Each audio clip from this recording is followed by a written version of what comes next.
Pozdravljeni. Na veliki nagradi Španije smo mi, navdušenci, lahko opazili veliko razliko med karakterjem Maxa Verstappena ter Landa Norrisa.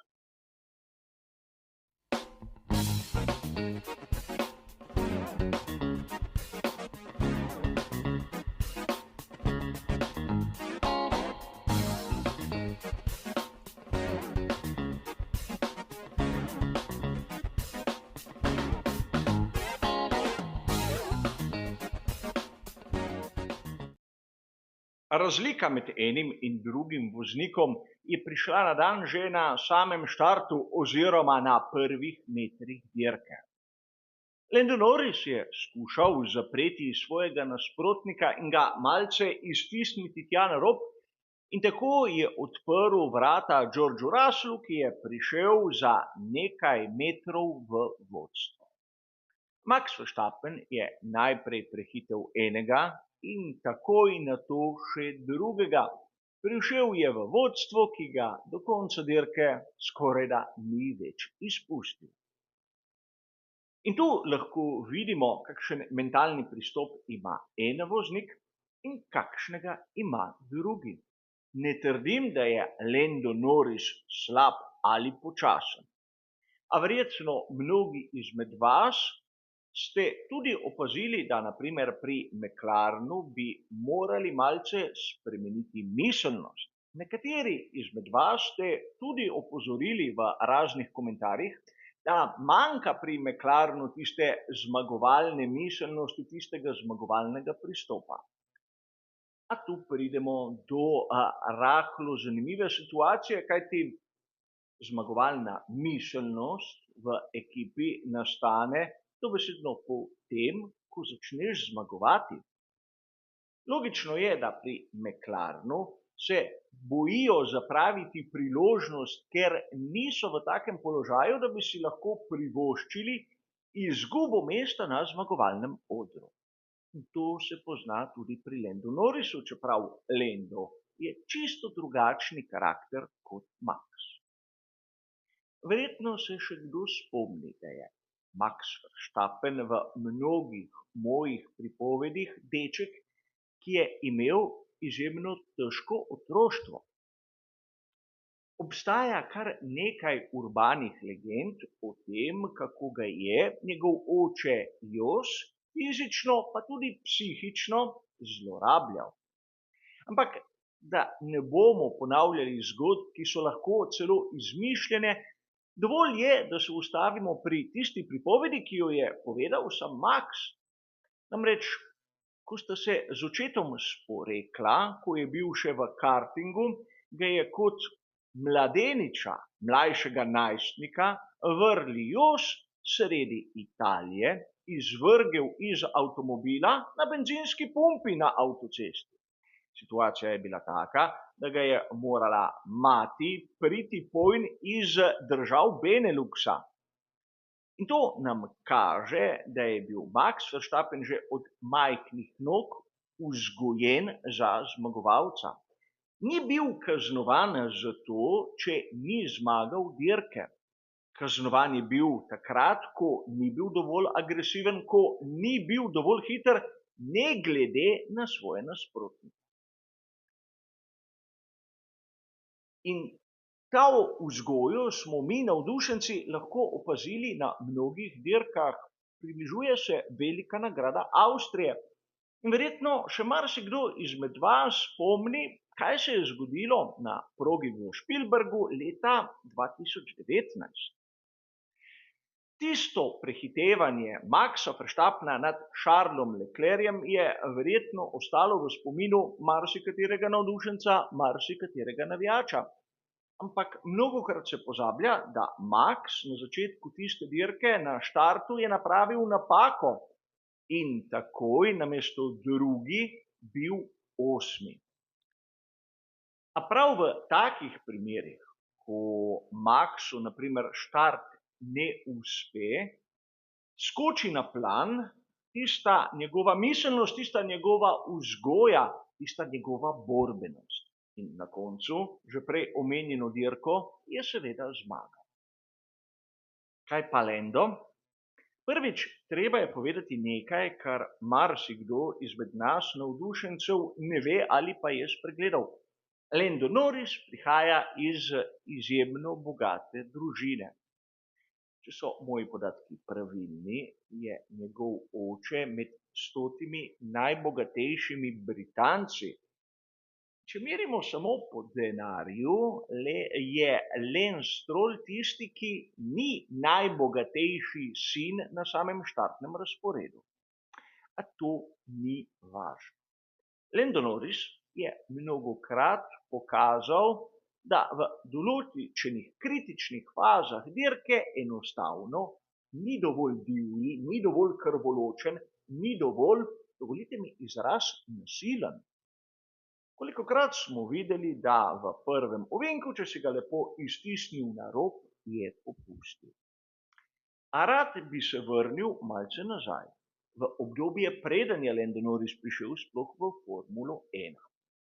Namreč mnogi bi si mislili, da Lando Norris, tak talent kot je z lahkoto zmagal prvenstvo Formule 2.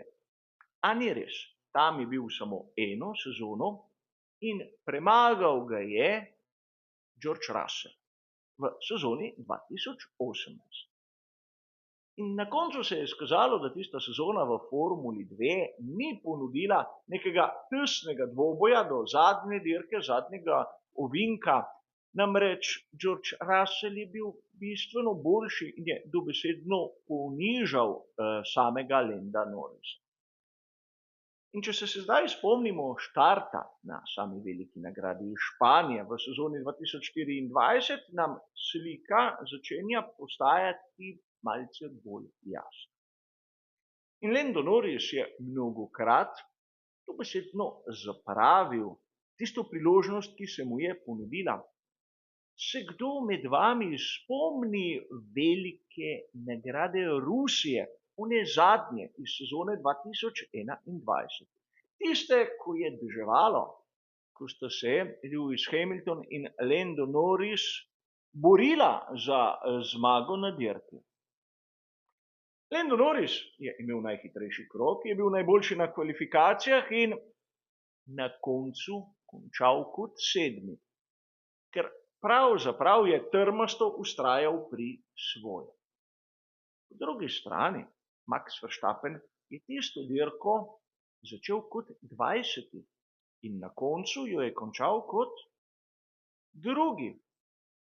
Vzel je svojemu štartnemu položaju le tisto ničlo, ki je nič vredna, ampak na koncu dosegel nekaj, kar je dobesedno Lando Norris zapravil. In to je tista razlika v miselnosti. Seveda, Max Verstappen ima že dovolj zmag, dovolj naslovov svetovnega prvaka, da lahko tvega. Ampak tudi njegova vzgoja je drugačna, njegov karakter je vse prej kot prijazen in miroljuben. Verjetno marsikdo si ne bi želel biti njegov prijatelj, ampak to njega zagotovo ne briga. Medtem ko Lando Norris na raznih družbenih omrežjih se pravzaprav bori za našo naklonjenost. In tudi tu lahko vidimo razliko v pristopu. Če želi nekdo premagati Maxa Verstappena, ne sme biti priden deček, ki upošteva pravila in si samo misli, da je hiter. Nekdo, ki želi premagati Maxa Verstappena, mora biti pripravljen, da ga dobesedno zažene v izletno cono tja proti samem zaščitnem zidu. In naprimer to nam je pokazal Lewis Hamilton na veliki nagradi Velike Britanije v sezoni 2021. Če se mene vpraša, na današnjem štartnem razporedu sta samo 2 voznika, ki sta sposobna se s svojimi izkušnjami in svojim znanjem postaviti po robu Maxu Verstappenu. Že prej omenjen Lewis Hamilton, ukolikor je v dobrem dnevu, in seveda Fernando Alonso, ukolikor bi sovražil Maxa Verstappena bolj kot Lewisa Hamiltona. A vrnimo se k Lando Norrisu. Res po radijski zvezi je lahko govoril v svoji ekipi, kako se on bori za zmago. A če se bori za zmago, Takšnih štartov, kot smo jih videli na veliki nagradi Španije, si ne sme dovoliti. In pokazati mora, tudi če napravi kakšno takšno neumnost, kako je sposoben takoj popraviti tisto škodo in še povečati razdaljo, kar je pokazal seveda Max. In tu Landa Norrisa ne moremo primerjati zaenkrat še z Maxom Verstappenom, ampak z njegovim, imenujmo ga večnim nasprotnikom, George Russell v dotični dirki, vsaj po mojem, v tisti prvi ključni fazi je pokazal nekaj malega več in govorim o pristopu, govorim o mentalni pripravljenosti, govorim o čistem dirkaškem talentu. Je morda Lando Norris malce precenjen, so ga novinarji in družbena omrežja postavili v nek položaj, ker si je sam začel domišljati zadeve, katere v resnici ne držijo. Ne vem, kajti ne poznam ga, nisem mu dovolj blizu, da bi lahko karkoli sodil. In konec koncev, kdo pa sem sam, da bi kogarkoli na štartnem razporedu sodil. A dejstvo je, da Lando Norris na veliki nagradi Španije je pokazal veliko razliko, predvsem v karakterju, med tistim, kar je sam in onim, kar je v tem trenutku najhitrejši na štartnem razporedu. In to je Max Verstappen. In tudi v dirkah, kjer ni najhitrejši, kjer nima najboljšega bolida, zna na koncu domov prinesti zmago. Drugi pa, kot običajno tudi v našem vsakdanjem življenju, mnogo obljubljajo, mnogo govorijo, ampak ko je treba pokazati rezultat, in kot običajno v takih primerih niso oni krivi, ampak dobijo izgovore in krivdo prevalijo na koga drugega. Ampak to je nek splošen primer iz tistega vsakdanjega življenja. Lando Norris kaj takega že ni dejal. A tudi danes smo prišli do konca tega našega prispevka. Hvala za vašo pozornost. Nasvidenje.